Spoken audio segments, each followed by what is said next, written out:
সুপ্রিয় বন্ধুরা, আসসালামু আলাইকুম। বাংলাদেশের উকিল, মহিলা উকিল আর কি, নাম তার রুমিন ফারহানা।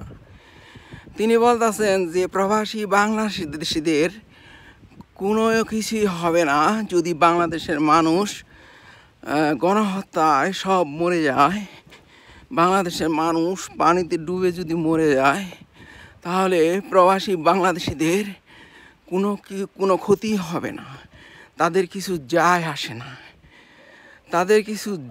আসে না, এটা উনি বলার কে? আর প্রবাসী বাংলাদেশিদের যদি যায় না আসতো তাহলে তো আর প্রবাসী বাংলাদেশিরা আওলিগারদের উৎখাতে দাবার গুটি চালতো না, তাই না? দাবার গুটি তো চলেছে প্রবাসী বাংলাদেশিরা, এটা তো রুমিন ফারহানা জানেই না।